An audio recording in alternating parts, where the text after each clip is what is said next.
Fallout Equestria, Chapter 29, Racing Apotheosis. Once upon a time, in the magical land of Equestria, there were two regal sisters who ruled together and created harmony for all the land. To do this, the eldest used her unicorn powers to raise the sun at dawn. The younger brought out the moon to begin the night.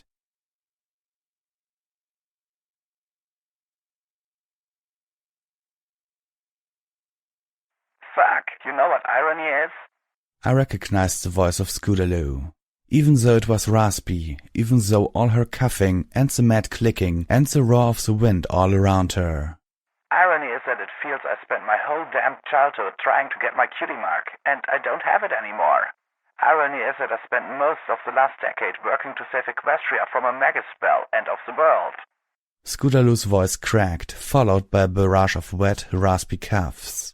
And then it happened, and I wasn't even fucking here. Broke my damn wing in a stupid damn accident while practicing a new routine for the damn gallops. By the time I got out of the Hanoverian Pegasus clinic, it was all over. Irony is that I'm the one who made Sweetie Belle the overmare of Stable 2. I was beginning to worry about her. And now she's probably the only one of us who has survived. The recording was interrupted by another fit of coughing. Apple Bloom was supposed to be in Philadelphia. Can't even get near that place. A pony would die from the radiation in minutes. I actually considered banging a hoof on Stable 2's door, but then I saw all the bodies. Sweetie Belle did right. Didn't open the door for any pony. Can't let this poison in. Contaminate that whole stable.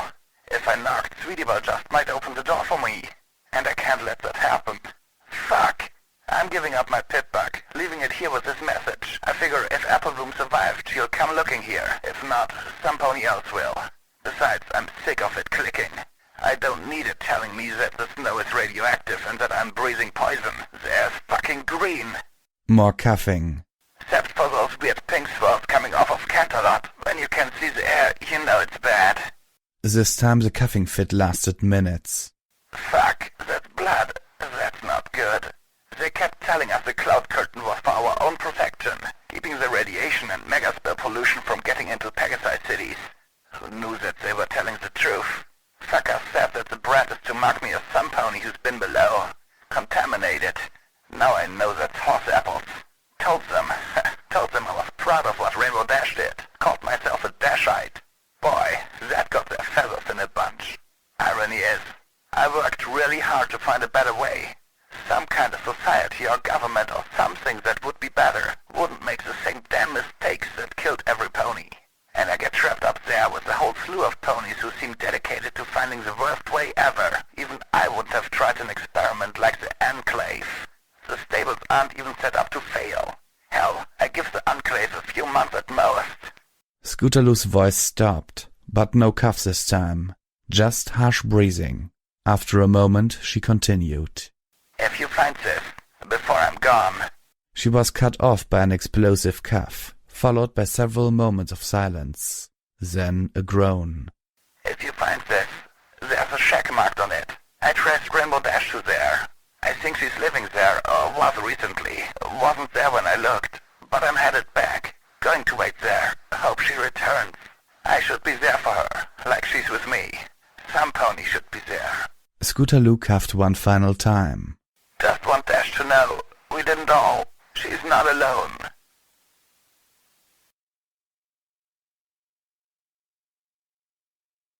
I reverently placed the battered old pip-bug back into the Rock of Destiny, where it had rested for nearly 2 centuries. The pip-bug of the first Dashite lay once again with the discarded treasures of Dashites to follow. All except for Calamity, whose relinquished possession of his old life we had come to reclaim. At Calamity's hooves lay the black carapace of Enclave armor. The tips of the built-in medical energy rifles flickered with a wicked light. "She don't rightly belong to me, I reckon," Calamity said. "They belong to Captain Deadshot Calamity of the Grand Pegasus Enclave, and he ain't around no more. But after seeing Velvet put on that zebra suit, I figure it's a mite stubborn and foolish of me to not at least drag her out and carry her around with us, in case things get bad enough to call of putting her back on." Calamity looked up at us, face reddened under his rust-colored coat. "You know, since we have to repack everything anyway, I nodded, remembering the overturned Sky Bandit and the swath of scattered possessions. So, my bug was a captain? Velvet Remedy purred, wrapping the Enclave armor with her magic and floating it off the ground. My bug? I felt the stirrings of a chuckle. I'd been sure that Calamity would end up being Velvet's calamity, not the other way around. But the mare certainly wasted no time. I smiled at the both of them. This was good. The whole world was filled with so much bad. My friends needed some good, and I was glad they could find it in each other. I thought of Homage and was thankful to her. Without Homage, I'm not sure my heart could have been so generous. Calamity stammered, blushing harder. Do you want to talk about it? Velvet asked gently, rubbing her head soothingly yet coaxingly against Calamity's neck as she floated the creepy black carapace to their side. Well, she's got quad Novasert rifles, my own design. That's not what I meant. Calamity stared away. I know. He turned back to her. Really, there ain't much to tell. They made me captain, and with that promotion came new duties. I was assigned to lead a wing of scouts down below the cloud curtain. He saw my surprise and explained. The Enclave ain't stupid. They've been sending scouts down here just about twice a year to get the lay of things for ages. Then they put out reports telling the civilian ponies that the whole world below here ain't ready for us yet, or the air ain't breathable. Keeps every pony happy to just fritter their ways their lives above. Only that ain't how it actually is down here. Ain't been for a long time. And when I saw it, well, I kinda made waves. Then, on my third patrol, I saw a bunch of raiders hitting a caravan. I knew what was coming. Your policy? Oh, yep. Ordered my wing to take the raiders out. They refused. So afterwards, I had them locked up for insubordination. Higher-ups took unkindly to that. Told me they was giving me one chance to correct the path I was on, or they'd be held to pay. Calamity snorted and dug at the ground with a hoof. They put me in front of an assembly to address every pony and tell them how there's ain't nothing down here to save yet, show more just how much I was hitched to the party wagon. Velvet Remedy backed up and looked Calamity over. Well, that was foolish of them. Oh, yep. Calamity's muzzle broke into a grin. I reckon it had been so long since any pony had bucked the Enclave that they forgot it could happen. I stood right up there and told every pony that we needed to get down here now. He paused. Well, then, you know what I mean. Anyways, I told them I was leaving and they were free to follow. Calamity lifted a hoof to scratch his mane under his hat. Didn't hear about how I was supposed to kill my own wing till about 6 months later. I remembered what Calamity had said back in Philadelphia. Most dictatorships I know of tend to go hell and high water to either discredit or destroy opposing voices like that. I trotted over and wrapped a foreleg around Calamity in a hug, which, I note, was a little tricky since he was a fair bit taller than me. Thanks, little pup.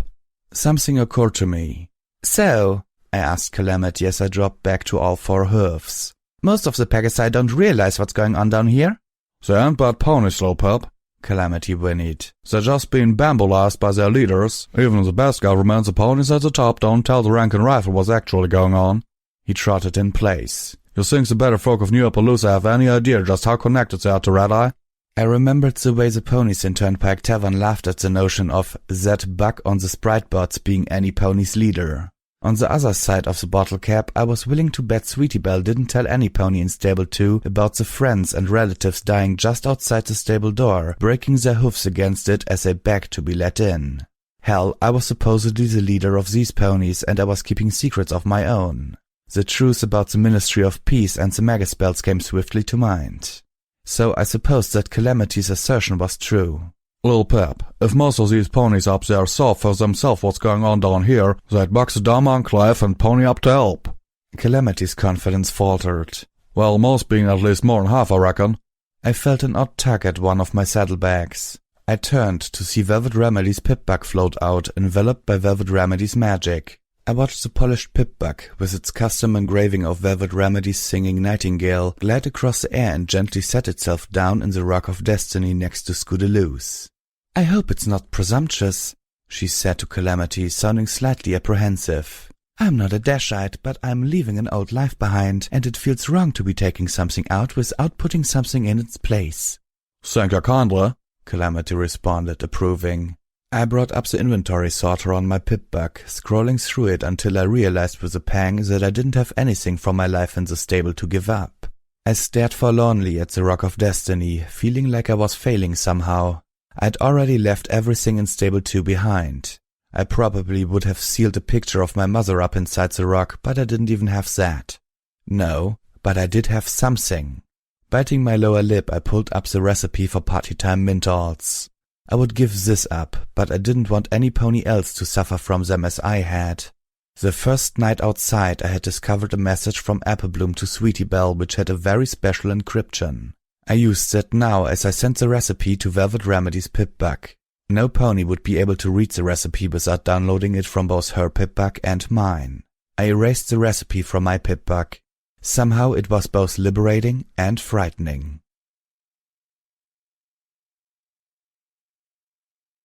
Stable 2. I was leaving it again. This time it hurt worse. Probably because I knew I would never return, even though I could. I felt weary beyond simple exhaustion. The mental toll of the night before was compounding the physical expense of the battle and of nearly dying once again. I stared at Calamity, who somehow managed to seem almost normal despite not only having gone through much the same, but having been up for a full day, much of which was spent dragging the Sky Bandit. Almost normal. He had been ruthless, I was told, in hunting down the last of the Steel Rangers.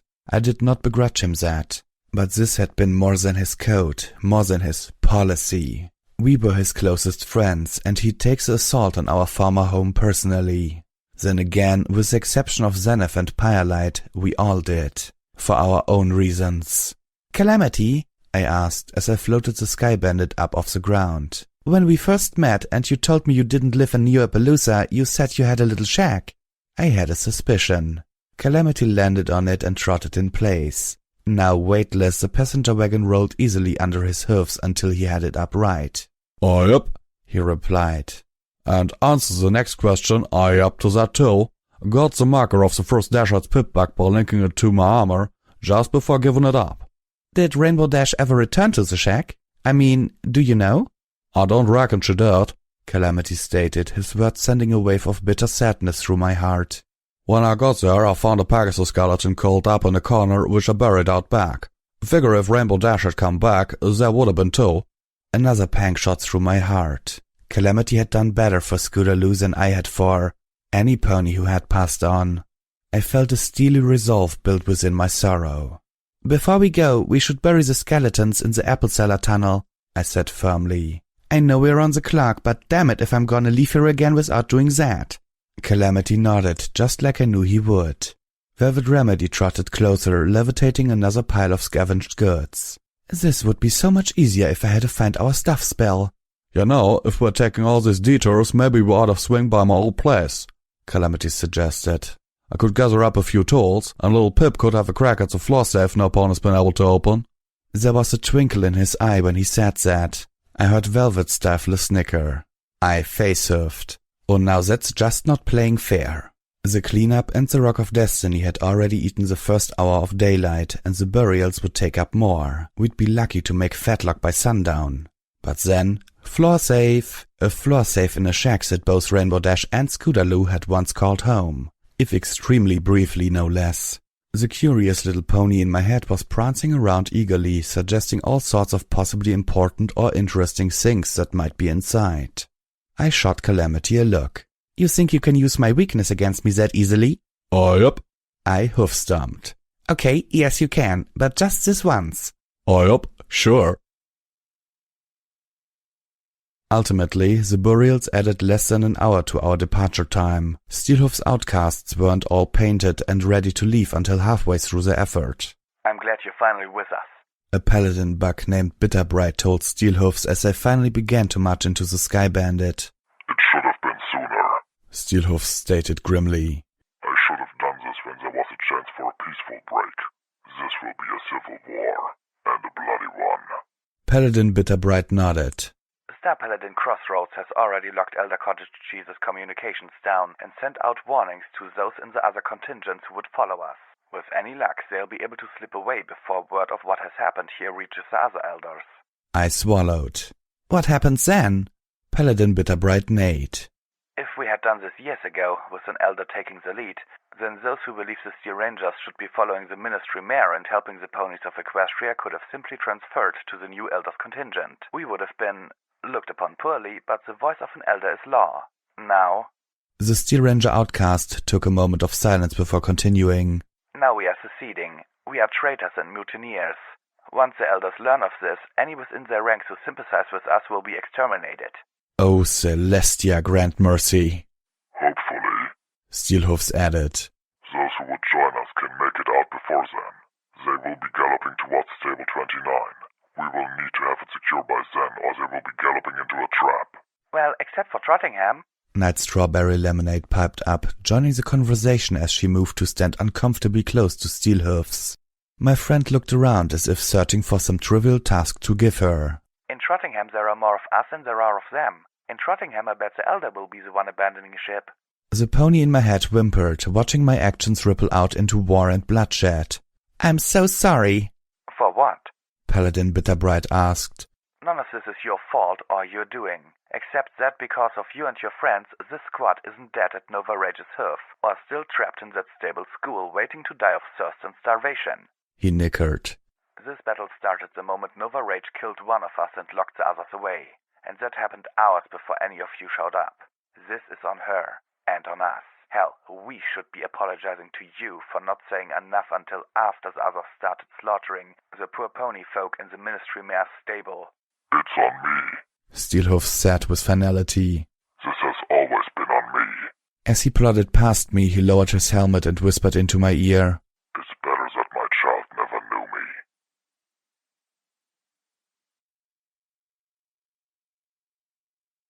Blackwing and her talons flew with us part of the way, delivering news of their victory back to God, along with the details of a 5-year plan that the Overmare and Blackwing had sketched out upon my suggestion.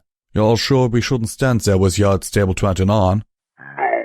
Steelhoofs told Calamity. This is an internal matter now. I listened to DJ Ponsry's broadcast in my earbloom, but there had been no news yet of Stable 2. Nothing that could forewarn the elders that their ranks were breaking. I prayed that the silence would last until I reached Homage.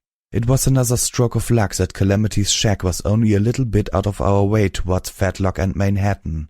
It was, however, completely in the opposite direction of Splendid Valley. I began to worry what Red Eye might do if we delayed too long. I was hoping that his twisted generosity would extend to giving me time to rest after everything I had gone through. What will we do once we reach Tenpony Tower? Zenith questioned. Will Red Eye even let you get there? Night Strawberry Lemonade asked, moving to a bench near me. Steelhoofs managed to successfully maneuver behind several other Steel Rangers, preventing her from reaching him. I found the little dance amusing, partially because her voice was so cute, even more so coming from inside that fearsome armor, partially because it was finally some pony else's turn to feel a little uncomfortable. Red Eye has a place around it, I said, frowning. Shooting our way in would be a bad move, but we could try sneaking our way in. I recalled what Homage said in her fake letter to me. Then later we can meet where we met before, and I promise. Well, no need to dwell on what she promised. The important part was, I know a roof access that Red Eye's troops probably don't, and I believe Homage is watching for us to land there. The others nodded. Zenith looked concerned. Will they even allow a zebra inside? Homage will, I assured her. Zenith may not get the run of the tower, but there was no way we were leaving her out in the cold. As we approached the turning point for Calamity's shack, Blackwing swooped close, flying alongside the Sky Bandit. The Griffin signaled me. Do you think Gardena will be satisfied with the payment? I called out over the rush of wind. Blackwing barked a laugh. I think she'll be surprised. Disturbed, maybe. She was hoping for rights to draw from Stable 2's water talisman. Instead, she is getting an offer to move the entire damn population of Stable 2, as well as its most valuable assets to her domain. As Velvet Remedy had determined, Stable 2 could not afford to remain isolated for much longer. The population needed to genetically spread to introduce new breeding stock from the outside. But they couldn't just open the stable door. Not with Stable 2 near the edge of the Everfree Forest and an hour's trot from raider territory. They needed to move. Shattered Hoof provided additional population and safety. With this plan, the water talisman would be moved to Junction R7, and the entire Subterran apple orchard would be relocated to the mines underneath Shattered Hoof. The ponies of Stable 2 would start building homes in the land between Junction R7 and the old prison. It would be a massive undertaking, but then Old Appaloosa had been built by Earth's ponies in a single year. It felt odd knowing that my new home was going to become my old home. Within 5 years, Junction R7 was going to be the center of a town. "I'm worried about the delay," I called out. "It's going to be a few months at best before the ponies in Stable 2 can actually start the move. Right now, the area outside the stable is just too dangerous." The Everfree Forest exodus, however, was just a part of the problem. I was even more worried about the retaliation from the Steel Rangers.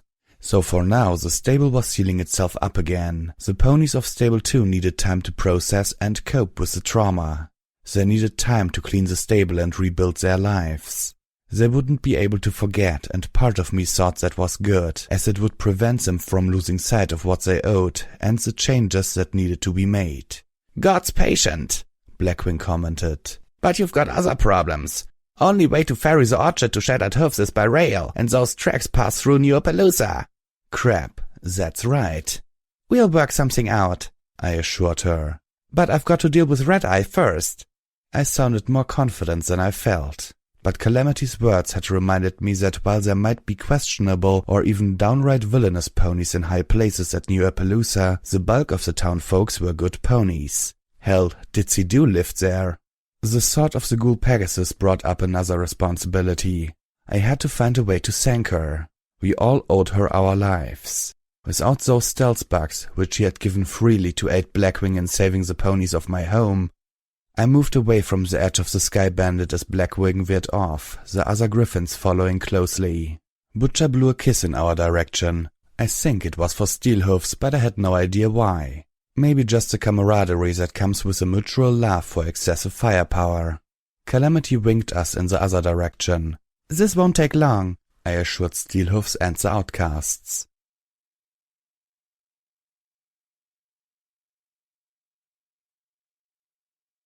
"That's one giant cloud of scary black smoke," Calamity commented as we approached his shack. The smoke from the Everfree Forest fires had tinted the air an angry salmon hue. Calamity's shack, nestled halfway up a rugged plateau, was slightly closer to New Appaloosa than it was the closest border of the Everfree Forest. But while it was nowhere near the fires, the prevailing winds were blowing the smoke for miles. I'd grown accustomed to the strange, sickly quality of the air outside, but Scootaloo's pip-bug message brought back memories. That first morning in the Equestrian wasteland, how the sheer oddness of it struck me. This was altogether different. I could smell unnatural odors rising in the smoke. I could taste something pungently bittersweet with each breath. "Should we breathing this?" I asked Velvet Remedy. I was reminded of the dangers of working in the Paris Bright incinerator pits. Did any pony know what nastiness the smoke from the Everfree Forest might carry with it? I suddenly envied the Steel Rangers, outcasts and otherwise, for the rebreathers built into their armored suits. "Probably not," Velvet Remedy said, doing absolutely nothing to assuage my fears. The cliffs around the shack were precarious, with no safe path to ascend and no outcropping to land the passenger wagon. It was, after all, a home for a Pegasus. Calamity was forced to land at the base of the cliffs. After brief discussion, it was suggested that Calamity and I would head up alone. "Oh no," Velvet Remedy put her hoof down. "You did not bring us all the way here, Calamity, to your old home, only not to let me see it." Calamity nickered, looking apprehensive and a bit embarrassed. "Come on now," Velvet Remedy purred. "I showed you mine, now you show me yours." I tried very hard to think of other things. "Tell you what, I'll levitate myself up there while you two fly up." "Can you do that, little pup? Levitate yourself that far?" To be honest, I wasn't sure. Self-levitation had always been the hardest trick. I wanted to give it a try, but I didn't want to suffer the fall if I failed. "Be ready to catch me?" I asked meekly. Calamity nodded, stretching out his wings confidently. Somewhere behind me I heard Zenith ask some pony, "Why do they not just make 2 trips?" I looked up, pointing my horn towards the shack, and followed nervously. It was very high. My horn began to glow. Focusing, I enveloped my body with a magical envelope and pushed off from the ground. I had done this much before, but just as in the pit, my ascent had begun to slow rapidly. I focused harder and tried to pull myself upwards. I was still slowing. I concentrated, sweat beading on my forehead and running down my neck.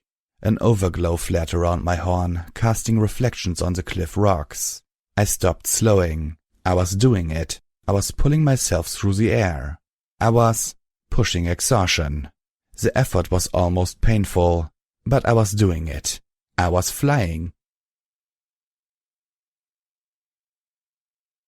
I lay on the little strip of wood that amounted to Calamity's front porch, panting heavily. My legs didn't want to hold me up. Oh, they could if I asked, but they didn't want to. It was worth it. For just a little bit, I was actually flying. It had not been a graceful act of freedom, as I was neither a Pegasus nor a bird. It had been work, like galloping uphill against the wind. But I had done it. And for a moment all the horrors and pain of the last few days was forgotten in the rush and exertion. I wondered how long it would take Calamity to fly up here with Velvet Remedy.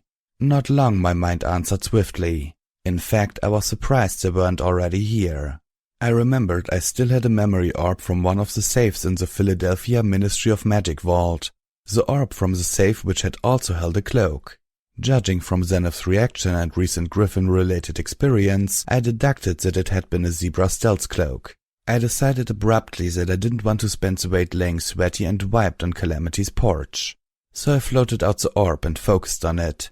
And immediately knew it was a mistake, remembering that the orb had come from a ruined box and was likely damaged itself, but it was too late. My body exploded, every nerve being flayed as I was burned over and over, without dying. I knew my real body must be screaming and thrashing, but the pain was too intense to even fear for my safety. In fact, falling from the cliff side and being dashed on the ground below would be a mercy. 1,000 white-hot knives sliced through my brain. An eye blink or an eternity later, the pain stopped as abruptly as it had started, and I was no longer myself.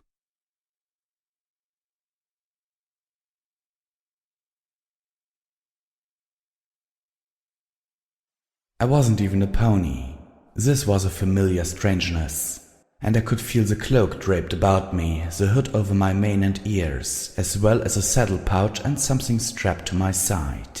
This too was familiar. I was invisible again, a fact all too easy to glean as I watched the stallion admiring himself in a mirror which should reflect also my host from this angle but did not. My host was a zebra in a stealth cloak. Possibly the same one as before. If you won't accept my offer, then you should at least consider availing yourself of your good fortune that I am willing to pose for your new publication, the stallion suggested as he preened himself. He was a regal, haughty white unicorn, quite handsome in his elder years. I am, after all, the best pony. Hardly, intoned an elegant voice which could only belong to Rarity.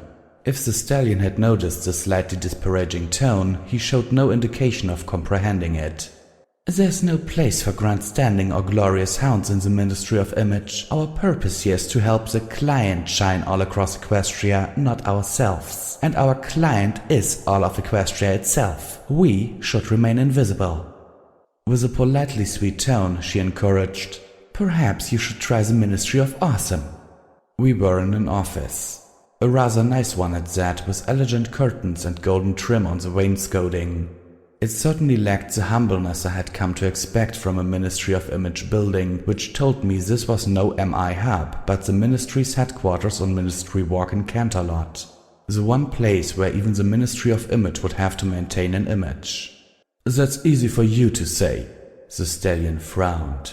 You're already in charge of one of the most important branches of Princess Luna's new government. You're already in a position far beyond your wildest peasant dreams. Wow. I was quickly forming a rather strong dislike for this bug. Rarity's riposte was controlled, calm, even charming. Humility was a lesson hard learned, in fact. It's called maturing, something which, sadly, you seem to have little acquaintance. This is some sort of revenge, isn't it? Amazingly, the stallion still hadn't bothered to glance at the beautiful mare he was talking to. If he was the subject of my host's surveillance, then the magical cloak seemed superfluous. A lady is not vengeful. Rarity informed him with a refined tone. "But you are not a lady," the stallion replied thoughtlessly. "You are a government official." I wanted to deck him. "You are quite fortunate that I am a lady," Rarity responded, her voice lowering, "and that I don't have a nearby cake." I had no idea what cake had to do with the conversation, but at least my host finally turned her attention to the gorgeous white unicorn. Again, she looked younger than I would have expected, and there was no gray in her hair. She really knows how to take good care of herself, I thought admiringly. I bet she dyes her mane. "And I am a prince," the stallion informed her, finally deigning to turn his gaze away from himself and towards the mare he was addressing. "Proposal? Really?" Rarity rolled her eyes. "I have long operated under the assumption that your lineage was a joke perpetrated by Princess Celestia on—" She paused thoughtfully before concluding, "any pony who ever met you." Rarity's horn glowed. "If you accept my proposal, then you would be a princess," the prince continued obliviously. Oh goddesses, fuck me in a three-way. This jerk actually proposed to Rarity? That's what he meant by accepting his offer? A proposal isn't an offer, it's a request. Rarity glanced around, then sighed. Yes, and you would gain a hoof in one of the most powerful ministries in Equestria, or at least, that would be what you seem to think. She looked askance. I cannot imagine any world where that would be worth it. The prince huffed. You speak as if I'm not sacrificing greatly myself in this arrangement. As your husband, I would almost certainly be expected to have relations with you. Unbelievable! I focused, trying to make my host run over and buck him through sheer force of will. Rarity stared silently. Her eyes slowly narrowed. Her horn glowed briefly again. This conversation is over. Prince Blueblood, it is time for you to leave. If you have any further business, please address it to any pony other than me. Your presence causes me physical pain. I am a prince and a member in high standing in the courts of Canterlot. You would do well too. But I don't want to, Rarity interrupted. I don't like you. In fact, I find you quite horrid. I despise that my position requires me to acknowledge your existence and much worse, give you the occasional time of day. But that time had come to a close. Goodbye. Prince Blueblood huffed, standing tall. You have no place to complain. It is I who should. Oh, I'm not complaining. Rarity's eyes narrowed dangerously. I'm whining. If I was complaining, it would suggest there is a higher authority to complain to, but there's not. I am the highest authority within this ministry. Observe. Rarity trotted to her desk and pushed a button with her hoof. Oh, guards! She turned to smile at the unicorn stallion as the double doors at the end of the room swung open and two guard ponies appeared. Prince Blueblood backpedaled, startled. Please escort the prince off the property. If he resists, arrest him. I would have enjoyed the show had my host not backed away, heart beating slightly faster. She turned our head and I felt my teeth biting down on the object strapped to her side. It was the hilt of a sheathed blade and the zebra silently drew it. The guards did as the ministry mayor requested. Prince Blueblood showed enough intelligence not to resist. I had hoped that once they were gone, my host would resheath her blade, but the zebra clearly had other plans. We were alone with Rarity in her office, and she couldn't see us. Unbelievable, she nickered, echoing my previous thought. The elder unicorn had her back to us, her head lowered as she focused on something on her desk, as my host began to creep closer. No. I tried to shout a warning. The zebra turned her head, aiming the blade for the back of Rarity's neck, right in the lash of her mane. I could feel my host tense for the strike. Rarity shifted slightly, her horn glowing as one of the gems on the front of her desk slid aside, revealing a secret lock that demanded her attention. Please, no. I felt something shift in the zebra's saddle pouch. A new weight. Suddenly, frantically, my host backed up. I heard the detonation, felt a brutal pressure and a searing pain. Then nothing. My host fell, unmoving save for a twitching she could barely feel. It was as if her entire body had gone numb. "Simply unbelievable," reiterated Rarity as she elegantly turned, staring at where we had collapsed invisibly on the floor. I heard more than felt the cloak being pulled off of my host, glowing in a blue magical field that mirrored the soft light tracing the spirals around Rarity's horn. The moment it was removed, both the cloak and my host became visible.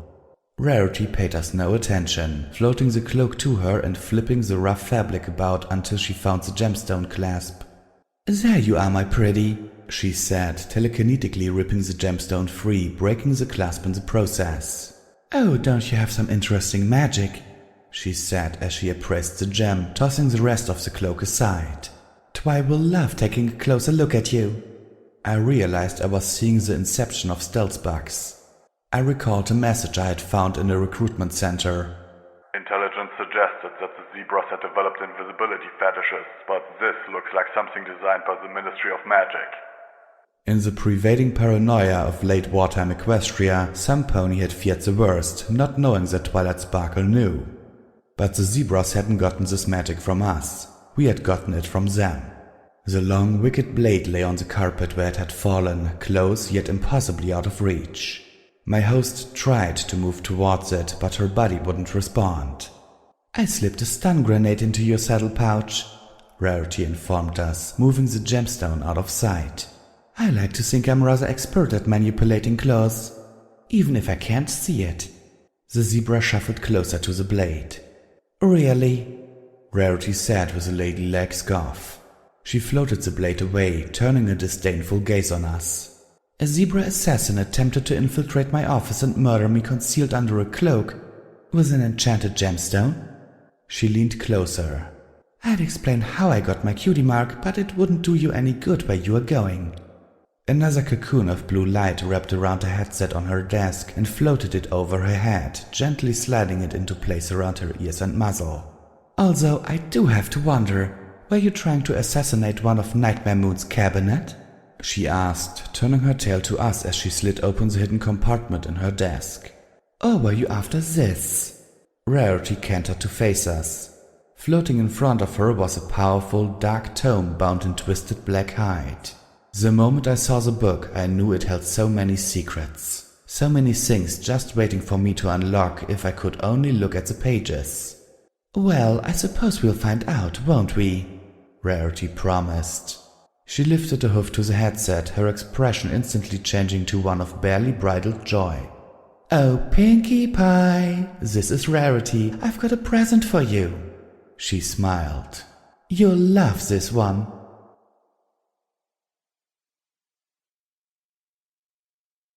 I came to on a worn, musty cot in Calamity's shack. Velvet Remedy was laying on the floor, panting and soaked in sweat. Calamity himself stood towering over me, shadowed from the light coming through the window over the workbench behind him. What happened, little pup? "Where?" I blinked, looking around. "What?" You made it all the way up, Calamity asserted. I saw you do it, but we were most of the way up when you screamed, thrashing like you were on fire, and flung yourself from the porch. "I fell?" My eyes went wide.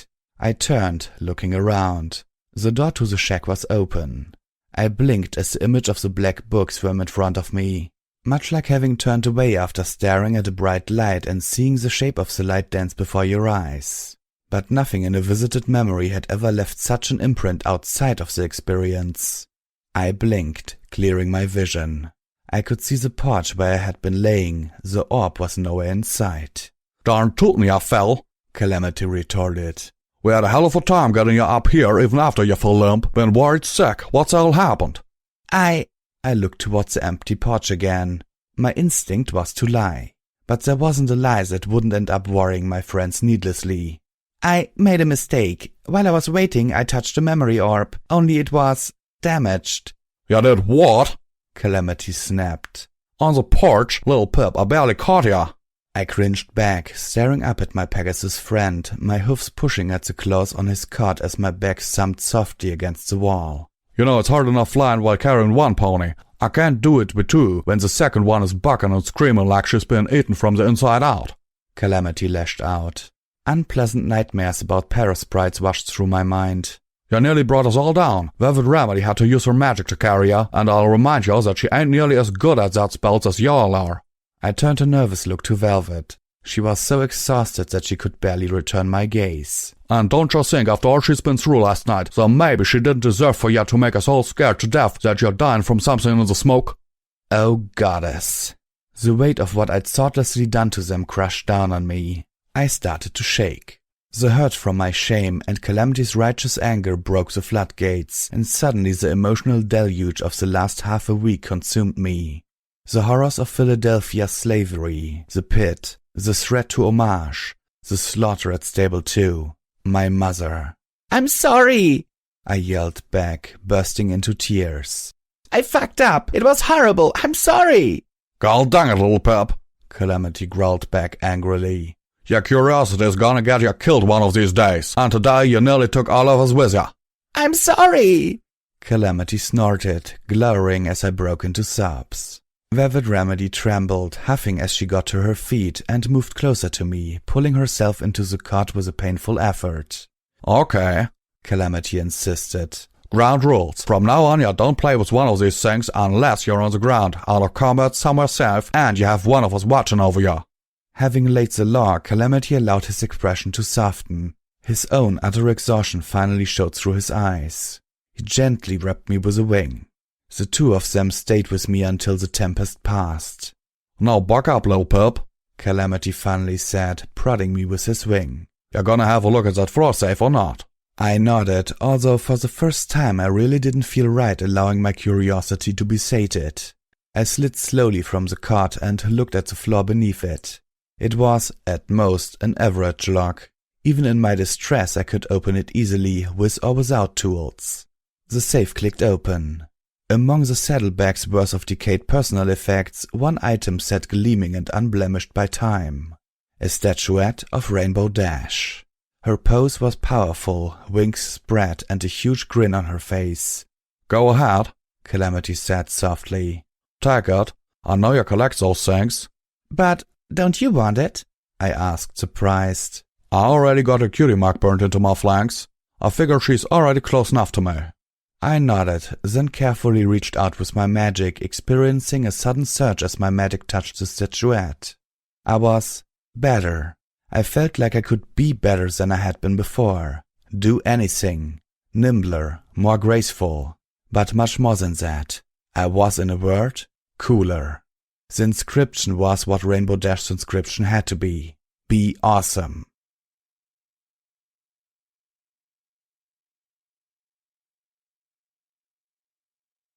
Calamity stepped out of his shack and into the oddly reddish-orange air. He was encased in the terrifying black carapace of his old Enclave armor. The tips of his 4 Nova Surge rifles glistened wickedly. He tested his wings and the scorpion tail. Then he lowered his head and hoofed off the helmet. He looked back up, letting the smoky wind catch in his orange mane. He looked weird without his hat on. "Forget it," he huffed with a stomp.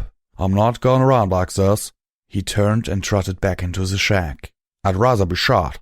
It took him less than a minute to shack the armor. Velvet Remedy wrapped it in her magic, making sure to also collect his helmet from the porch. "Well, at least take it with us. You may change your mind when you see whatever forces Red Eye has around Ten Pony Tower." "Fine," he grumbled. "I've grabbed everything I want. Let's just go." I paused. "Calamity, I know you are hoping to sell a bunch of slavers' weapons up at Ten Pony, but I really think we should give them to Ditsy Doo, you know, as a thank you for what she did for Stable 2. Velvet Remedy neighed. "That would be a rather impersonal gift, little Pip, and possibly a painful one considering what slavers have done to her." I frowned, wincing.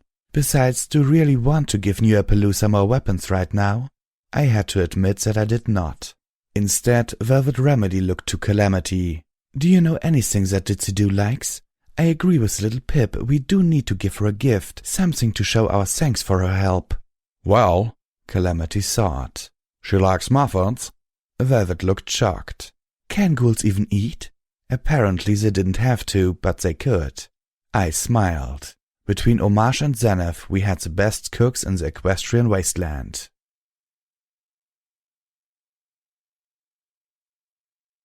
I spent most of the ride trying not to think about anything that happened recently. I knew that if I did, I'd start crying again. Instead, I tried to focus on the discussions between the outcasts, but they delved into internal Steel Ranger politics, and I felt my attention drifting. Knight Strawberry Lemonade sat next to me, chiming into the older members' conversations at every opportunity. Strawberry lemonade, I thought, sounds delicious. I groaned, catching myself before my imagination went too far south. I needed homage. I looked over the side of the passenger wagon. Twilight was spreading across the wasteland as we approached Fatlock. Below, I spotted the mostly collapsed ruins of that first cottage, but the wandering merchant and his mechanical owl had moved on. As we approached Fatlock, I spotted the faint column of smoke rising up from the pony hole that led to Stable 29. More curled up from nearby drainage grates. There were no sounds of fighting. This is either very good Steelhooves commented. or very bad. As we drew closer, a Steel Ranger moved out of the shadows. There was a flash of light. I ducked, expecting impact. But it hadn't been a weapon. It was a flare. Thank Applejack. I thought I heard Steelhooves mutter. It was good news. I let out a breath. It was about time the equestrian wasteland threw us a break. Our luck continued to hold as we glided through the night over the Manhattan ruins. As we approached the top of Ten Pony Tower, I could see the firelights from Red Eye's camps below, ringing the tower on the ground and lighting up the Celestia line. They had taken the exterior of the 4-star station. Griffins flew in patterns around the tower, but they flew low, looking for targets on the ground. I realized with a start that Red Eye didn't know about the Sky Bandit. He knew we had a Pegasus, so he could expect we had faster transport. But he had to allow for the possibility that we were walking. And if that were true, we'd barely be making Manhattan now if we traveled here straight from Philadelphia. We had time. We had a problem. There was an alicorn perched on the roof of Ten Pony Tower.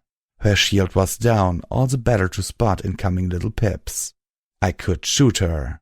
The silenced zebra rifle would more than do the trick. But the moment she went down, every alicorn in the area would know. And there was a good chance Red Eye would too. The passenger wagon lurched hard. "Oh crap!" Calamity grunted as we began to sink out of the sky. The spark batteries were drained, and our poor Pegasus was too exhausted to handle the sudden change in weight. He nearly fainted from the strain. We began to plummet. Frantically, I concentrated on wrapping the Sky Bandit with my magic. If I could pull myself through the air, maybe I could slow or even reverse our fall. My horn flared brightly. The strain hit me like a shock, buckling my legs, reminding me that I hadn't slept in over a day. We were still falling. I pushed harder, gasping, my body trembling. A layer of overglow burst from my horn. Sparks started to shoot from its tip. The glow around the Sky Bandit became brilliant. It attracted the attention of one of the griffins below as we plummeted towards their patrol line. The griffin turned towards us, lifting her sniper rifle, and fired. Now everyone would know we are here. But I couldn't focus on that. I was pouring everything I had into trying to slow our descent. A second overglow wrapped my horn. Beams of light shot out of it. We began to slow. "Oh hell!" Calamity moaned weakly, all but collapsed in the harness as the alicorn took off from the roof, diving towards us as she put up her shield. I screamed, somehow tapping into a strength I didn't have. Be strong, be unwavering, be awesome. A third layer of overglow erupted from my horn. The Sky Bandit stopped abruptly, hovering in the air. Then we began to ascend. The alicorn's eyes widened and she stopped her descent. Her glowing horn began to crackle with electricity as she began to cast a bolt of lightning at us. The griffin shot again. This time the bullet hit the wagon, leaving a small hole in the roof. The griffin began to reload and was engulfed in green flame. Firelight hooted happily and swooped back up after us. Velvet Remedy tossed her shield around the Sky Bandit. The first bolt of lightning struck it and the shield imploded, but it kept us from being hit. Part of my mind realized that the shock from a strike would obliterate my concentration and we would fall to our deaths. The alicorn was flying upwards, back towards the roof, keeping a distance between herself and us as her horn crackled again with electricity. Firelight landed next to Velvet Remedy, looking proud. Zenith had shattered another flask on the floor and was stomping in it. As the second bolt lashed out, the zebra grabbed my mane in her teeth and pulled me onto her back. The powerful electrical bolt hit the Sky Bandit, arcing all about the metal frame. Velvet let out a ladylike squeal and collapsed. Firelight squawked and tumbled to the floor of the passenger wagon. Zenith and I remained unharmed, protected by her insulating potion. We continued to rise. There was nothing else we could do. The alicorn landed back on the edge of the roof. Motes of magic began to form in a ring about her, forming into eldritch darts. From somewhere on the rooftop, a lashing beam of cosmic energy struck the alicorn, rippling the shield where it pushed through to strike the monster directly. The shield imploded as the alicorn was reduced to luminescent, moon-colored ash. I floated the Sky Bandit onto the rooftop. Homage was waiting there for us, the alien weapon floating by her side. As soon as she saw me, she galloped into the passenger wagon and wrapped me in a hug. Homage! I could smell her, feel her soft coat and the warmth of her body. My own relaxed in her embrace, and once more I began to cry.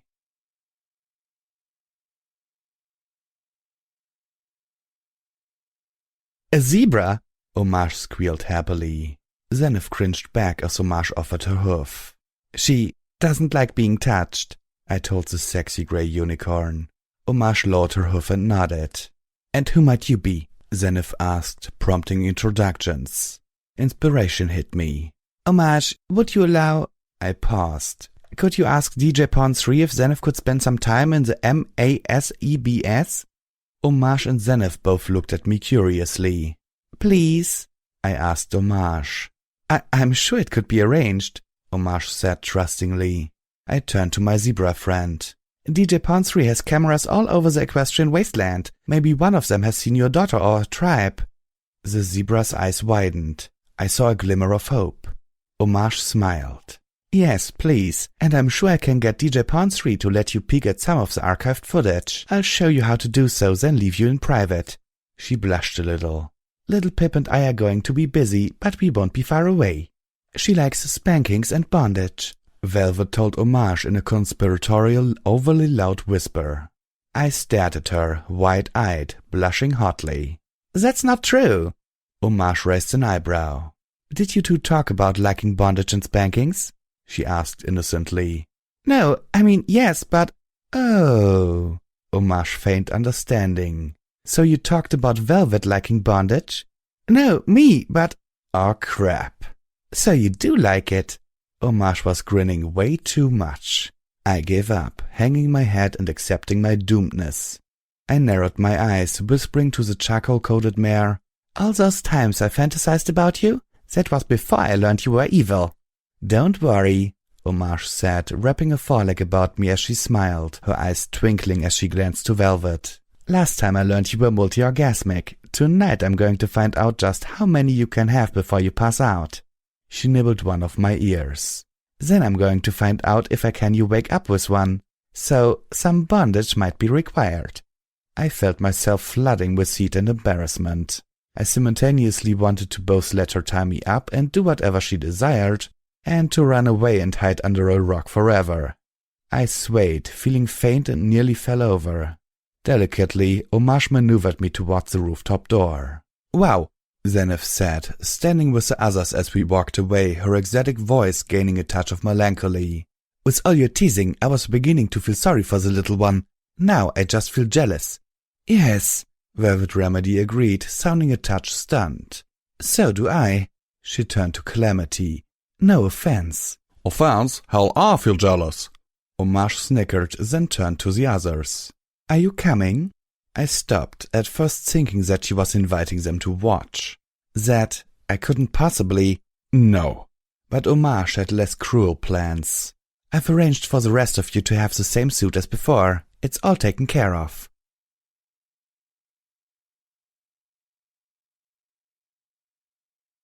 Velvet Remedy and Calamity had taken their leave, Velvet mentioning something about dragging the poor Pegasus back to the spa. Homage, Zenith and I were left alone in the room with a huge alicorn water fountain. As physically exhausted, emotionally gutted, and achingly horny as I was, I could not seek attention for my needs until others had been met. First came getting Zenith set up in the emergency broadcast station. Zenith's eyes went even wider as she took in the walls of monitor screens. Many still flickered and suffered distorted images, but I saw all of them were working. "This is amazing," the zebra breathed. "What is this place?" Homage told her, adding, "The images you see are from the spire towers like the one in Philadelphia. Until just over 3 days ago, the ones from Philadelphia were dark. Red Eye is using that tower for something, and it was keeping me from getting a signal. But thanks to Little Pip, DJ Pound 3 has eyes in the heart of Slaver territory too." Homage gave Zenith a sympathetic and hopeful smile. "We'll finally be able to start doing some real good out there." The zebra nodded. For the next hour, Homage instructed the zebra in the camera controls and accessing the archives. Zenith took to it with difficulty. In the meantime, I mostly just watched. In Homage's home, I finally felt safe. I was no longer on edge, no longer running or fighting, and my body kept trying to fall asleep. I did, however, manage to get a promise of muffins from both of them. Ditsy-Do would soon be getting the biggest and best muffin delivery in the history of the Equestrian wasteland. Then, finally, Homage and I were alone together in the foyer, standing next to the fountain. "And what shall I do with you, my wasteland heroine?" Homage purred. "First, I mean." "Homage," I said reluctantly. "We need to talk." "Oh my, sounds serious." I nodded. Falling to my haunches, I began to talk. I started with the truth about Steelhoofs and Chief Grimstar, apologizing profusely for having not told her sooner. Homage's expression was troubled but forgiving. Then I told her of Red Eye and the mega spell. "We have to evacuate the tower," I said finally. "Quickly and stealthily." "We can't leave Ten Pony Tower," Homage said, shaking her head. "I know they have you surrounded, but maybe if the Sky Bandit, or through the tunnels?" I fretted. "It can't be impossible." Homage shook her head again. "No, some of the population maybe, but even then I can't leave here. We can't let Red Eye take this place. I know DJ Pawn 3 is important, but he's not as important as your life." She couldn't understand that, of course. But I had seen the gardens of Equestria. I knew. "Then you seriously underestimate the need for a voice of truth and hope in this ruined world," Homage told me. "DJ Pawn 3 gives the ponies of the Equestrian wastelands the warnings and advice they need to survive. But more than that, he gives them comfort and the hope they need to make surviving worthwhile." I looked away and nodded, feeling ashamed. She was right. And while I would say DJ Pawn 3 is the most vital thing we need to preserve and protect here, he is not the only treasure in this tower. I looked up in surprise. This was new. Homage brushed my hair tenderly even as her own blue mane fell into her eyes. "Little Pip, laugh," she said, that word shooting thrills through me, igniting desires and dreams. Ten Pony Tower was a prominent hub for the Ministry of Arcane Sciences. It's not a hotel or a mall. There are secrets here. "Secrets?" I asked, that damnably curious pony in my head perking at the mere idea. "What sort of secrets?" I could tell Homage was debating whether or not to tell me, but only for a moment. "Little Pip, did you ever wonder how I could stay here, DJ Pawn 3's public assistant, when the stuffy lot in this place despises him so?" I had to admit the question had never occurred to me. There is a secret society within Ten Pony Tower. They are the ones who, I dare say, are really in charge. She backed up and looked around. There are places in this building that are sealed off from the general public, places where the Ministry's secrets played out, all manner of magical research and development. She looked at me, tossing her hair out of her eyes. "You know that annoying shield spell the Alicorns all have? It was developed here." I found myself looking up at the age-darkened bronze statue, the Alicorn in the room.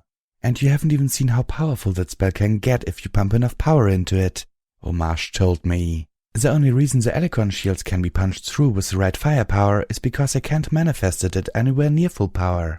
"Actually," I said, remembering the supercharged Alicorn from the Philadelphia crater flying through the building, her shield tearing apart walls and supports. "I think I have." Homage bade me to tell her about it. Once I was done, she nodded, visibly shaken. "I think you're right. she admitted. Homage continued. In the weeks before the end, one of the other hubs in the Ministry of Arcane Sciences cracked some sort of sub-spell that they used to enhance the shield spell. Not to make it more powerful, but to make it so that specially designated ponies could pass through a shield as if it wasn't there. They started creating enchanted shield generators, placing them inside rooms or sections of buildings they wanted secure.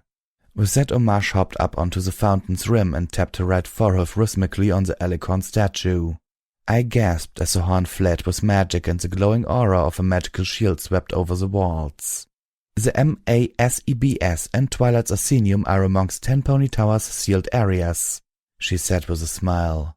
To the population below, DJ Pawn 3 has always been a strange hermit, living in part of the tower that no pony can get to, always dealing with the outside world through intermediaries. My jaw dropped. Once started, the only way to turn off the shield was from inside, and the only ponies who could get inside were those designated by the subspell. Bypass spells, I said, slowly reclosing my jaw. Homage gave me a quizzical look. The subspell, it's called a bypass. Twilight Sparkle reverse engineered it from a zebra enchantment. Like the stealth bugs I sought. Shield screens that let specific materials through my flank. Damn it. I was going to have to kill the goddess for Red Eye after all. Not only was it the only way to protect Homage and the ponies of 10 Pony Tower, it was the only way to keep him from taking too close a look at this place. Could we move all the ponies of the tower into the shielded areas? I asked. Not for long, Homage answered, and I don't think it would do much good. If that balefire bomb goes off, it will take out the foundation and everything not protected. All the shielding in Equestria won't save us from the fall. Glumly, she admitted. The shields that were used to protect the whole building haven't worked since the first one. I know, I told her, recounting how a wrong turn in the basement had brought me to the room full of generators. I didn't mention the maintenance pony who had died from shrapnel when the megaspell overloaded them and they all exploded. Another realization struck me. Red Eye is researching a way to trick a bypass, I warned her. If these shields were being used to house the most vital research of at least one of the ministries, what could he be after? Was it here? He hadn't had much success yet, but he's got ponies working on it. Homage frowned. Not good. She hopped down from the fountain. Thank you for the warning, little Pip. She approached me. Problem is, there already is a way to trick a bypass, right? I nodded. The bypass works on genetics, and is not as accurate as the Ministry of Arcane Sciences thought. Close family members of the designated ponies, or even a direct descendant of them, can get through a bypass. That's how I can get in here even if the shields are up. Homage looked back at the Alicorn and then to me. The shields in 10 Pony Tower were set to allow only Twilight Sparkle and the 3 highest-ranking unicorns in the Manhattan MAS hub to pass through. Turns out I'm a direct descendant of one of those high-ranking unicorns, she revealed to me. Just like the ponies who actually control 10 Pony Tower. That's why they want me here, Homage added cautiously. As long as I don't make too many waves. Oh wow. I'll admit I've been talking you up a lot, and I think I'm finally getting the others to come around. It won't be long before I can put the special resources of this tower at your hooves. Homage smiled sweetly. Let me give you the extended tour.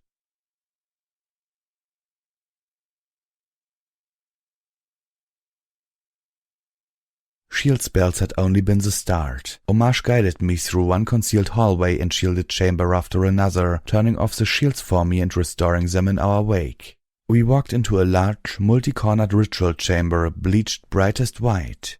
The floor was an intricate mosaic of white-on-white tiles in exquisite and arcane patterns. There was a mirrored chimney leading up to a skylight, looking up into the darkness of the clouds above. What is this? This, Homage revealed, is a megaspell chamber. I stumbled. Wait, you can cast megaspells here? Homage giggled. Yes and no. You can cast a specific megaspell in here. If you had enough unicorns who all knew the spell. Each megaspell chamber is keyed to a specific spell apparently. I nodded, my mouth suddenly dry. How many megaspell chambers does 10 Pony Tower have? Just this one, Homage admitted sadly. And it's useless. Useless? Homage moved over to one of the chamber's 32 corners. She floated up an audio machine. I found this in the recording studio. Apparently it never got around to editing. Homage started the machine and hauntingly peaceful music flowed out, plucked and strummed from a deep-sounding harp. I closed my eyes and found myself swaying to the music. It was mysterious, unlike anything I had heard before. I try to pull this out once a year for a late-night broadcast. I love it, but it's totally not DJ Pond 3. I nodded, wanting her to shut up. I was enjoying the music. It was speaking to me, touching on the sorrows of the last week, but without making me hurt. The music ended in a rippling wave of sound that slowly reverberated away. I heard a voice from the recording, sounding like some pony speaking through the recording studio's intercom. That was beautiful, Lyra. Next, let's try. But an argument in the background, at first almost too quiet to hear, was quickly growing louder. From inside the recording chamber, the voice of a mare whom I assumed to be Lyra spoke up. What's going on? You didn't hear this from me, but Twilight Sparkle's gone the last 3 days without sleep, trying to prepare for the princess's inspection, and has been in supreme bitchy mode all day today. I suggest steering clear. Don't worry, I don't think she'll come in here. The arguing voices outside the recording studio were getting loud enough and close enough to make out the words. Well, that's just great, Twilight. Now she's in the bathroom sobbing her eyes out. Well, I'm sorry, but those results are just unacceptable. I can't go to the princess and tell her that we've put her name on a megaspell. That's useless. The ponies in the recording studio had fallen completely silent. The argument was just outside their door. Twilight Sparkle and a male voice that sounded vaguely familiar. There are better ways of handling it than grabbing a pony, pointing and saying, "Look, there are all thousands and thousands of bodies of ponies who are dead because your spell sucks. Explain it to them." Just how the hell was that supposed to help? Don't you get it, Spike? The zebras have mega spell-tipped missiles. Hundreds of them. If they launch them, those missiles will reach Equestria from the zebra homeland within minutes. And this Celestia 1 or Celestia Prime, or whatever they're calling it, can't even be cast unless it's sunny. I can't tell the princess that the only defense we have against those missiles can be defeated by a cloudy day. What if the zebras decide to attack us at night? You know what? Forget it, Twilight. I'm going to take a nap, and frankly, you should too. You're always taking a nap. There's work to be done. Whatever. Wake me when the Twilight and No and Laugh has decided to visit. Until then, I don't even want to speak to you. Fine.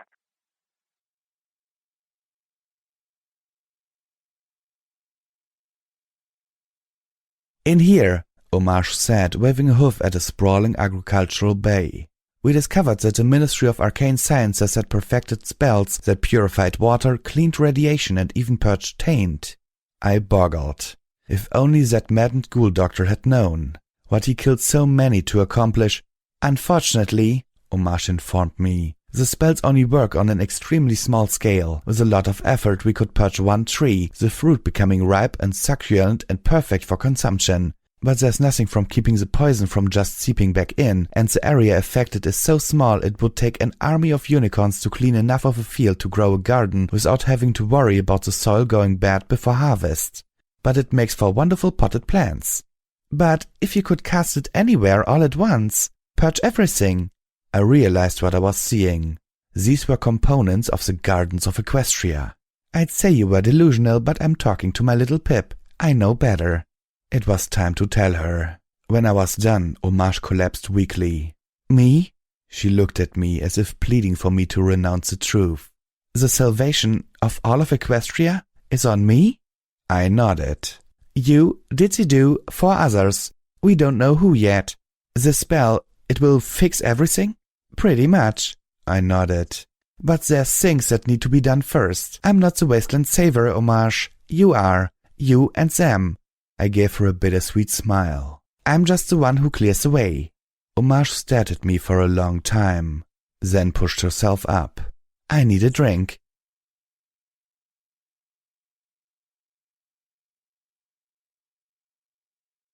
Screw my mother and screw my vulnerability to addictions.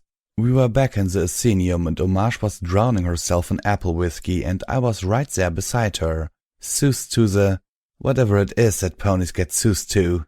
Then? Homage slurred, continuing a tale that had blurred into another tale which had jumped off from the original story about 4 stories back. Joke Blue says, "Pfft, big deal, you've got one box that's bigger inside than outside. Well, Mr. Hoofs, I've got 4 little saddlebags and I can carry about 30 rifles in them and more ammo than you can shake a hoof at. Hell, you should see how many rakes I can cram into my toolbox back home." Homage thumped down the apple whiskey bottle on the table for emphasis. I paused, waving my hoofs as I tried to measure my imagination. I was drunk and probably missing something because there was no way a rake could fit into a toolbox. I finally gave up, deciding it must be a joke. "Joke Blue's a funny name. How'd you get that?" Homage became more somber, although no more sober. "Birth defect. Her mother was hit by killing Joke while pregnant. Lucky either of them lived." "Ah," I said, not really understanding, but reaching out a comforting hoof anyway. It seemed the right thing to do, even though I ended up knocking over several of the apple whiskey bottles. Fortunately, most of them were empty. A memory struck me and I began to cry again. "Little Pip? What is it?" With a shuddering breath, I recounted. "I shot one of the Steel Rangers in the back of the head. I think it was one who killed my old mentor, but I'm not sure." "Well, sounds like the bitch deserved it. Sounds like all of the Steel Rangers did." "Yes, I know, but I just snuck up and shot her, and kept shooting, even after she was dead, until I'd emptied little Macintosh into her corpse." My breast heaved with a shudder. I don't like the pony I'm becoming. I think I'm losing myself." My voice hitched. "Montreal Jack was right. I'm running out of me left to save." Homage was by my side. I didn't remember her leaving her chair. For the second time that night, she held me as I began to cry. She gently led me towards her bed. "Come here, little Pip. Rest now."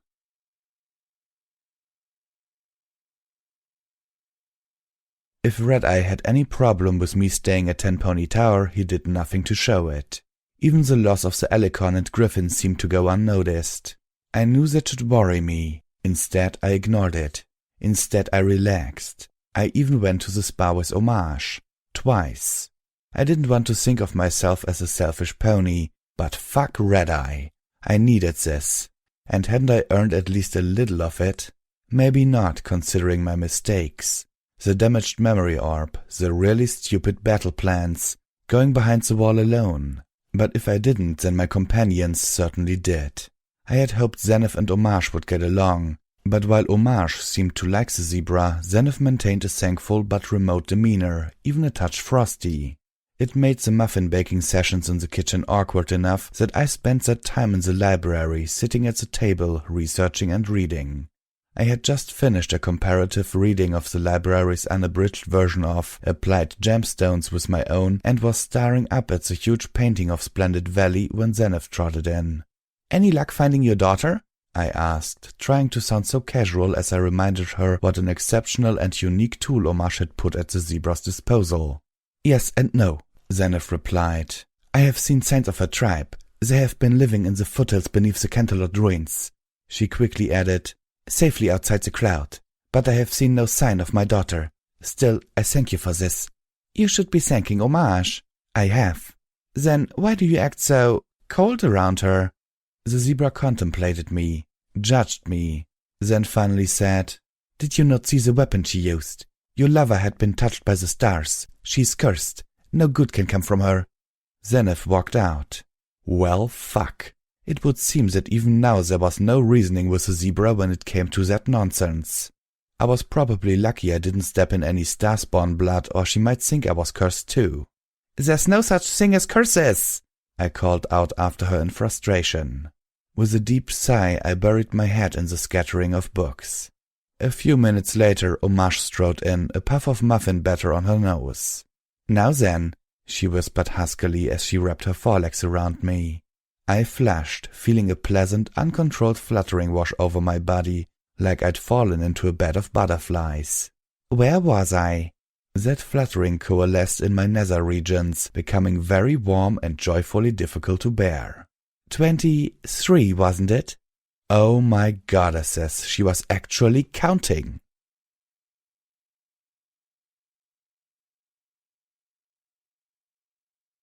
The sky bandit cut through the air as we approached Splendid Valley. The sky was crisp and slightly stained with smoke. The valley below was a rocky wasteland completely barren of life. Scattered small holes were the only warnings that the caverns beneath were home to dozens, if not hundreds of the most dangerous creatures in all of Equestria. Hellhounds. I floated out my binoculars and stared towards the horizon. A sinkhole several miles across indicated where the balefire bomb had been detonated. The bomb had been snuck in underground and detonated. The surface above had collapsed into the toxin-filled tunnels below. Over the last 200 years, the sinkhole had weathered and eroded into a white crater. It glowed faintly even in the daylight. It was marked with hundreds of holes. On the cusp of the crater, I saw the crumpled walls of the Mary Pony. Once a station for gem mining, the building had more in common with Shattered Hoof than any of the ministry hubs that I had seen. It could have passed for a fortress, but a devastated one. The explosion and sinkhole had torn away part of the foundation and crumbled the rest. About a third of the building had collapsed into the crater. The rest had suffered a megaquake. "Whoa, Nelly, if the goddess don't survive that, I reckon she'd probably earn 200 years of living." "What is the plan, little one?" Zenith asked. "Plan?" Velvet Remedy chuckled. "I think little Pip's just planning to go in there and shoot her." My friends had all spent the last couple of days in much-needed recovery, as had I. Despite the mounting hopelessness of our mission, everyone was well rested and back in form. If I was going to fail and die, I was happy it would be like this, with these ponies. No, wait, zebras weren't ponies. With these people. "Well then, it's a darn good thing I sold all those guns and bought us plenty of ammo. Even managed to get some enchanted ones for little Macintosh. Don't know if they're enchanted with goddess slaying, but we can't hope." I checked my pip-bug and brought up my ice-forward sparkle. I checked the date and time. "Ditsy Doo should be getting her muffins about now." I smiled to Zenith. "Thanks for your help with that. I'm sure she'll love them." It struck me that when Zenith and I walked across the moat and outside the wall, I had been in the equestrian wasteland for just over 5 weeks. Now it was nearly 6. 6 weeks from apprentice pip-bug technician to would-be deity slayer. My life is surreal. Velvet Remedy leaned close. "So, how high did you get to?" I blushed hotly and buried my face in my forearms. "Look sharp," Calamity called out. "Incoming at high 8. My head shot up. I pulled up my binoculars again. 5 glowing orbs, Alicorn shields, were heading towards us from Mary Pony. "Damn it, I should have worn that damn Enclave gear after all," Calamity cursed. "Little Pip, reassemble Spitfire Thunder. We're in for a bumpy ride." I levitated the magically augmented anti-machine rifle from Calamity's holster and began putting it together. 4 midnight blue alicorns suddenly appeared, flanking us. "The stars curse me to 1,000 grips by the horn of Nightmare Moon," Zenith whispered next to me, shocking me nearly as much as the alicorn's arrival. "You've been around little Pip too long," Velvet suggested, floating out her shotgun. The alicorns were already casting their shields. "Welcome to the home of the goddess." The voice boomed in my head, reverberating with its own echoes. "Oh," Velvet moaned, wavering. "This is not good. Put away your puny guns and come. You are my guests. For I, the goddess, have nothing to fear from you." "Oh no. No. If she ain't got nothing to fear from us, why the show? Hell, why not just send us packing?" Zenith looked between the 3 of us. "What are you speaking of?" But I knew. Oh, by the goddesses, the real ones, I knew. Heavily I said, "Because she wants us to do something for her."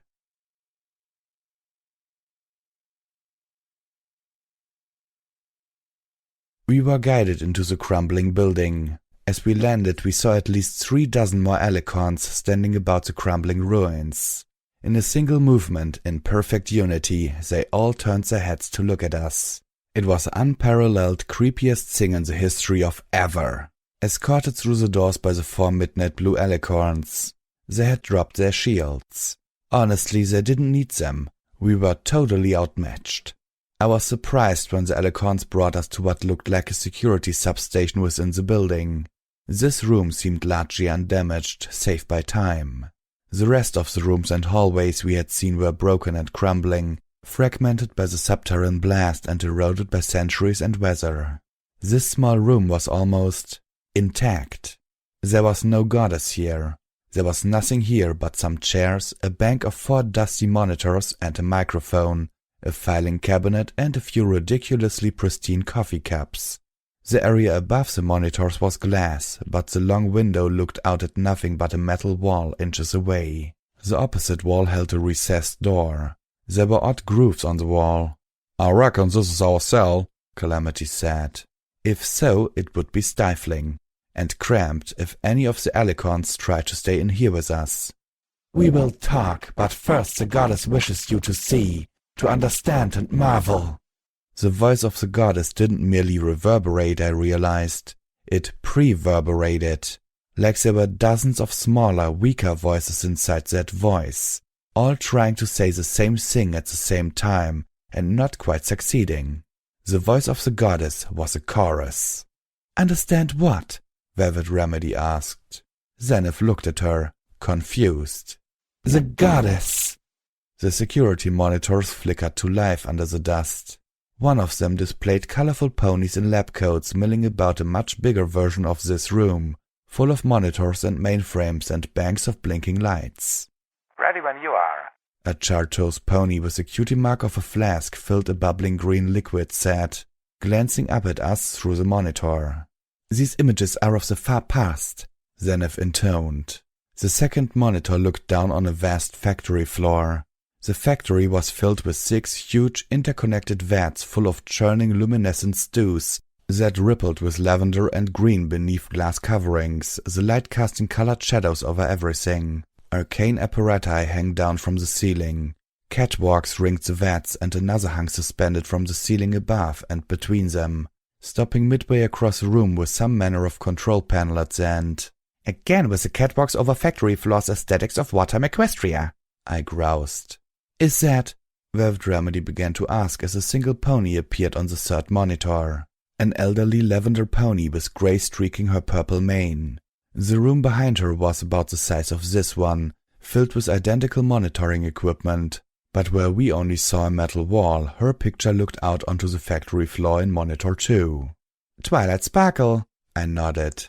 "Oh, your goddess knows," Calamity said to the air, tapping on the last monitor. "I hope you're aware this one's broken."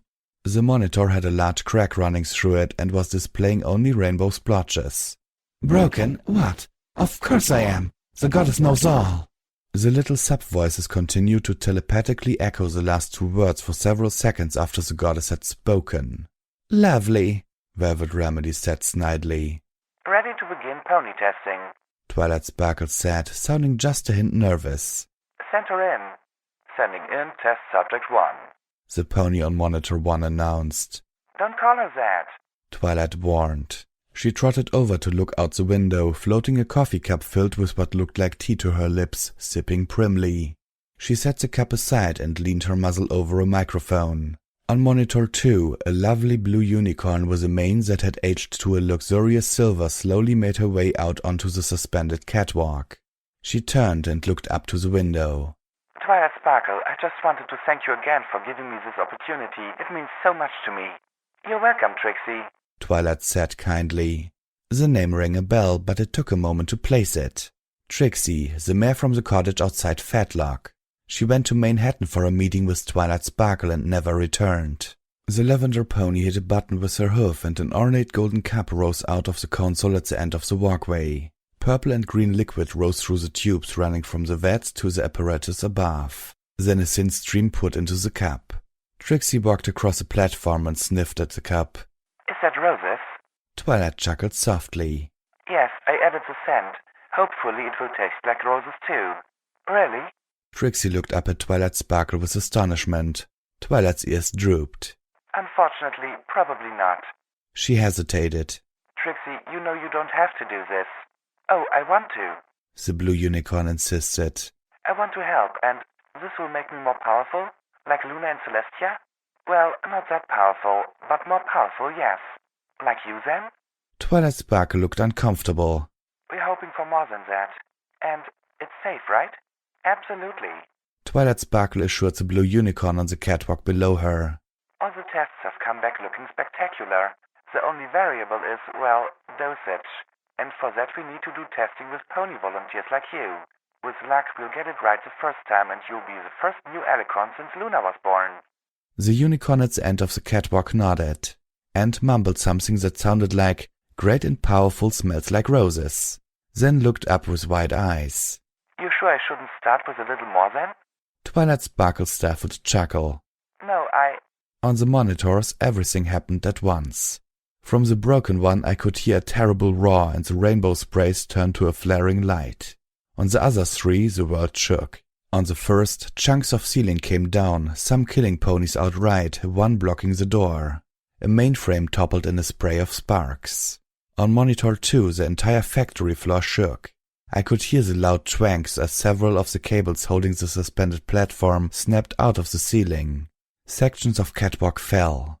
2 of the vats were ruptured as a third of the ceiling came down, spilling their glowing contents onto the factory floor. I could see automatic systems severing and sealing the connections with the other vats. Trixie cried out as half the cables holding her section of the catwalk gave way, turning it into a freely swinging platform. On the third monitor, alarms were blaring. Radiation surge detected. Seismic activity detected. Toxic contamination warning. Safe room ceiling. No! Shouted Twilight Sparkle as a huge armored plate slid down over the door to her room. She turned to the window as massive armored shutters swung down from above. Trixie! On monitor 2, Trixie's platform tipped, swinging in a low arc. The unicorn slid down the inclined surface, trying to find purchase, as the lower end of the catwalk segment impacted the glass roof of one of the vats, shattering it. The blue unicorn plunged into the vat. All the monitors flickered and went dead. The 4 of us stood in the security room, shaken, our eyes peeling away from the monitors to look at each other. Monitor 3 flickered back on. Dear Annie Pony, this is the Ministry Mayor of the Ministry of Magic, Twilight Sparkle. A weakened Twilight said. It's been 2 days now since the Megaspell strike on Mary Pony. I can only assume by the lack of rescue that this was not an isolated strike. I'm leaving this record in case some pony does come. I'm trapped in Safe Room 3 on the Mary Pony VATS level. The elderly lavender pony addressed the camera.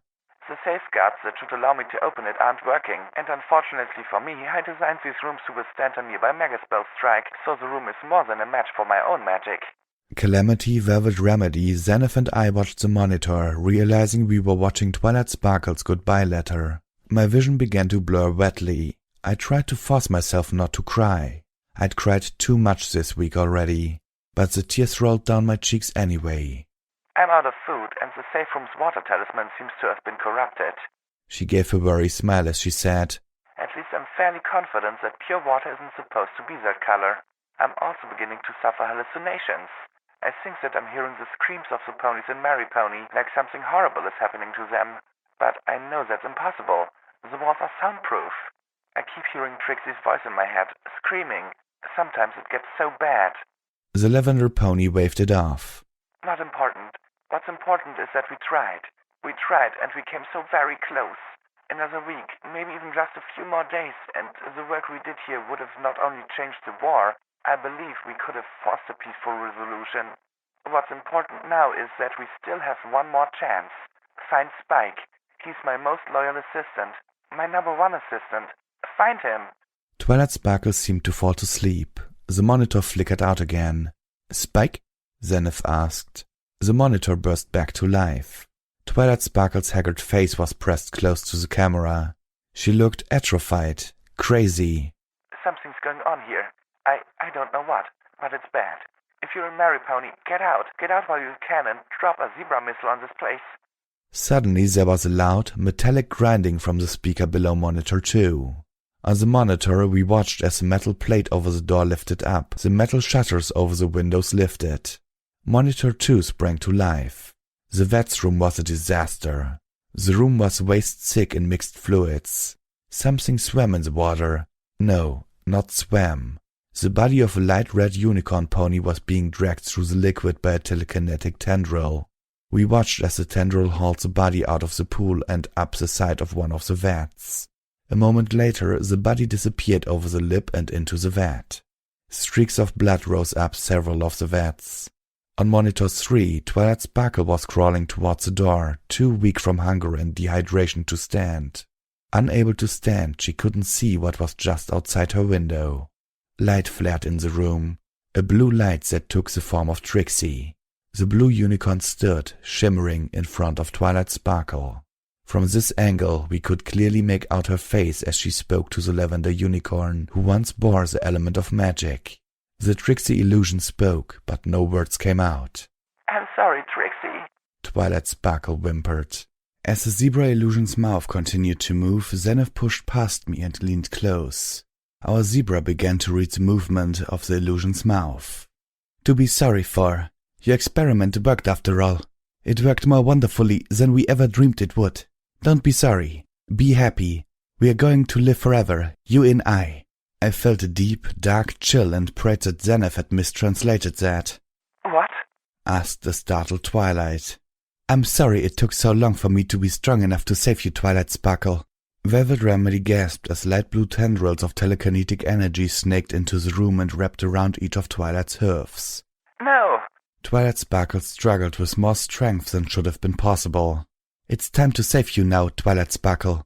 Zenith continued to speak for Illusion Trixie. We're going to be very close now, you and I. Oh, goddesses! Velvet moaned and buried her face in Calamity's mane as the tendrils slowly dragged Twilight Sparkle, kicking and screaming, towards one of the vats. I was shaking. I wanted, so desperately wanted, to turn away, but I couldn't. Twilight Sparkle let out a last cry as she was dragged over the lip of the farthest vat. One word, a name I think, but I couldn't make out what it was. The two monitors went blank, and this time they stayed that way.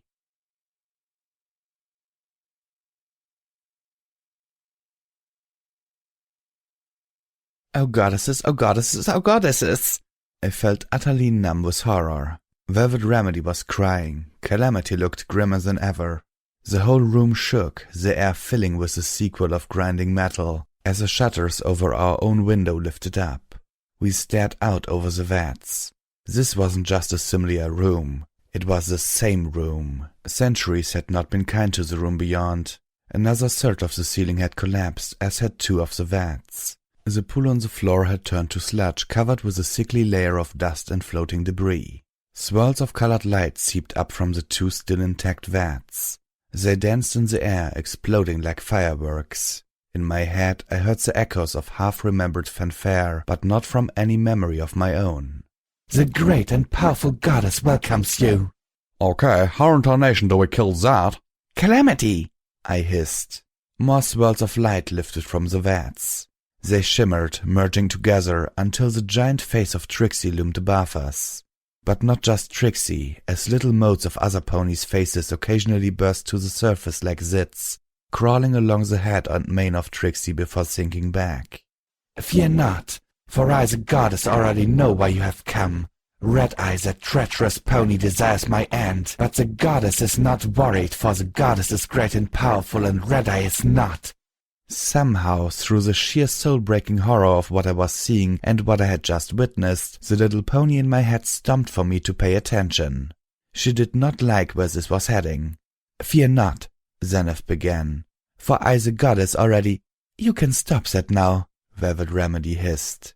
Yet, I squeaked, then fought to find my voice. Red-Eye has seen these recordings, hasn't he? It matters not that he has seen them. That would be a yes.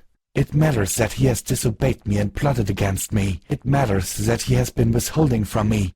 Red-Eye has not sent me a unicorn in over a year, and the goddess believes he will soon stand in the way of my unity altogether.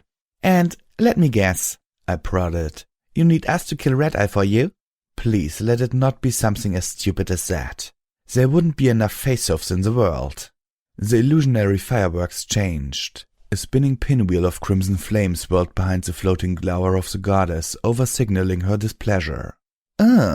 Velvet Remedy whispered, cringing back. Even for a real goddess this would be a bit much, she neighed.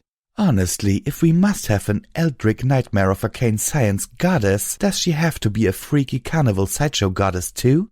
Do not be absurd. The goddess can slay him at any time I choose, but— And here it comes.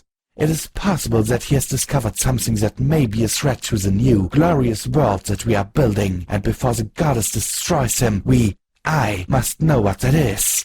Well, okay, that makes much more sense. Says the goddess who claimed to know all not 20 minutes ago, Velvet Remedy muttered. Calamity nudged her with a wing. Would you kindly not go upsetting the telepathic psycho-gestalt? And why us? I asked. Because the secret that Red Eye seeks, the secret hidden even from the great and powerful goddess, is locked away inside a warehouse on Ministry Walk in Canterlot. Oh, so that's the place Red Eye is trying to get into. I remembered the conversation with Watcher. Yes, one of Equestria's heroes did decide that her ministry would be the Ministry of Awesome. They even built a ministry headquarters for it on Ministry Walk. After a few years, the Lunar Audit had created up, and they began using the MAWHQ for storage. With controls which can only be operated by a Pegasus. Clever. So the goddess didn't actually need me. She needed Calamity. I wondered how Red Eye was planning to get past that. And beyond the shield which only a ministry mare can step through. And that would be a bypass that Red Eye was trying to get through. But why did... Oh, of course. Close family or direct descendants thereof. The goddess needed Velvet Remedy as well. Once again, I was the one just clearing the way. In addition, there's one thing remaining that prevents unity. A flaw in the process that must be corrected before it can be brought to every pony in this blighted land. You know, now that I've seen this unity is all about, I'm fine with that. That is because you are only a pony. Your kind cannot thrive in this world any longer. You merely survive, and barely at that. But my children can thrive. My children are more powerful, more capable of facing the mutated dangers of this world. The very poisons which kill you make my children stronger. Your children can't even breed, I pointed out. Every single alicorn I have seen is a mare. You have no stallions. Now, I'll agree that can be fun, but when it comes to thriving, that's a doozy of a problem. The main voice of the goddess was silent a moment. Flares and fireworks continued to explode behind her glowing, faces-covered face. They whispered incoherently in my mind, giving me a headache. Like the goddess said, a flaw, but one which can be corrected with the right magic. Let me guess, you want Rarity's little black book. The goddess did need me after all. She needed some pony who could pick a lock.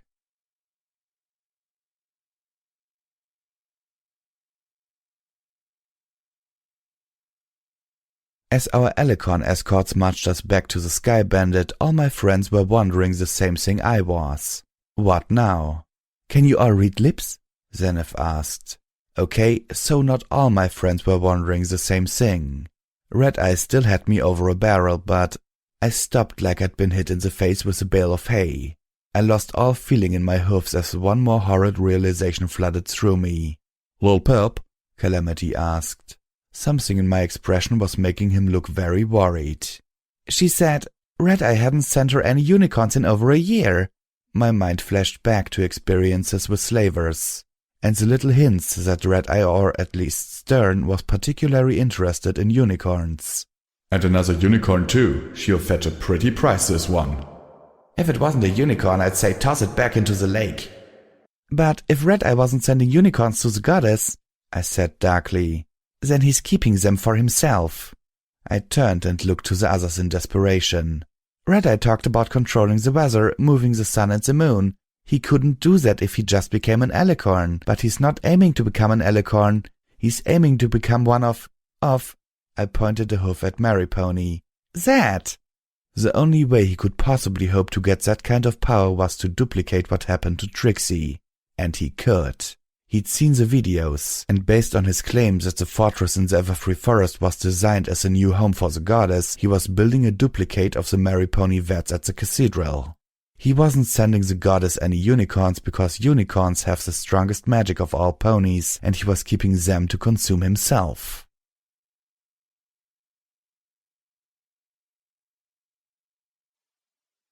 Footnote. Level up. Maximum level. Skills note. Stealth has reached 100%. New perk. Celestia tier telekinetics. The things you can do with your levitation magic are the feats of legend. You can effectively fly at the skill level of a novice Pegasus. Who knows, maybe you could even move the sun?